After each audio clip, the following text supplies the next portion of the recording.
thank you so much for coming here to be able to interview with us. Thank you, Amanda. It's very nice to be here today. Well, how does it feel to be the first Asian American and the second woman that is elected to be Tacoma's mayor? Yeah, it feels great for a couple of reasons.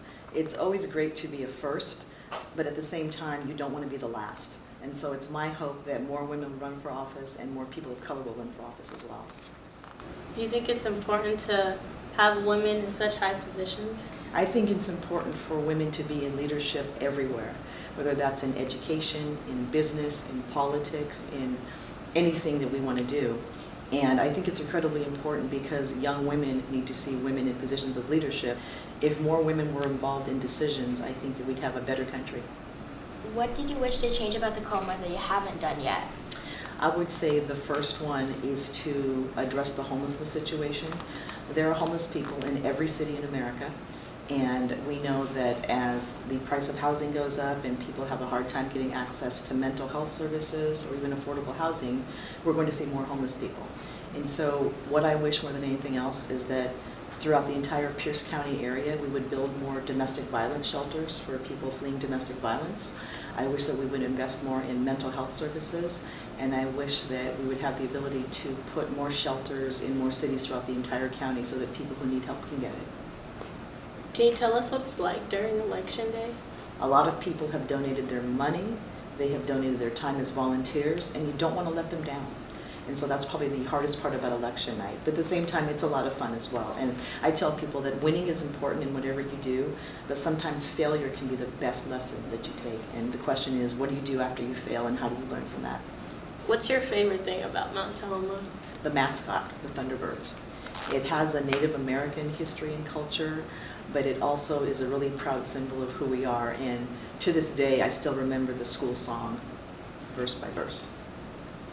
What TV shows do you watch? I watch stuff on HBO and Showtime, so I watch Netflix, Stranger Things. Oh my God, did you watch season 2? I'm at the part now where so I watch Stranger Things, I watch Insecure, I watch Homeland, I watch what else? Billions. So yeah. Have you ever met anybody famous? Yeah, so when I became mayor of Tacoma, my job was primarily to perform the duties of being mayor. But one of the benefits of being mayor is that you have an opportunity to interact with a lot of different people. So I met other mayors around the country. And when Barack Obama was president, he would invite us to the White House every single year. So I've met President Barack Obama about 4 or 5 times. That's cool. It's really cool. Did you ever have a conversation, like one-on-one with him? I did, very briefly. So in 2012, he came to Seattle to campaign for Senator Patty Murray. And I remember getting a call from Patty Murray's office, and she said, do you want to meet President Obama tonight? Because he's going to land at Boeing Field, and we're going to have a group of people welcoming him when he gets off of Air Force One. And so I'm standing there waiting for Air Force One to land. The stairs come down, the soldier gets down, he does a salute, and then the president comes down the stairs. And so I got to shake his hand, and he asked me, he goes, how long have you been mayor? And I said, oh, this is my 2nd year. And he says, well, I'd vote for you. And I said, thank you, Mr. President. I voted for you. So that was my exchange with Barack Obama. And there's a picture I have in my office, and I look like a starstruck 16-year-old. Is that how you feel with the current president? No.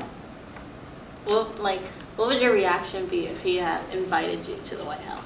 So I did receive an invitation to the inauguration, and I politely declined. Do you have any advice you'd like to tell Mount Tahoma students? Number 1, choose your friends carefully.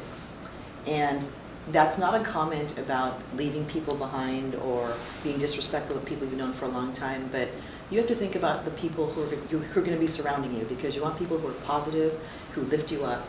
And someone who drags you down and talks trash about you is not your friend. And the second thing I would say is, if you come from a family where English is not your first language at home, treasure that, keep it, and learn it. Because being able to speak 2 languages fluently is going to open so many doors for you in this world when you're adults, whether you're looking for a job or opportunities.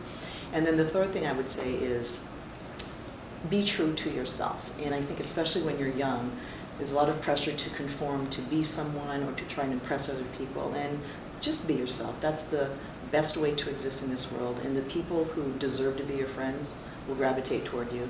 And those who don't need to be in your life anyway.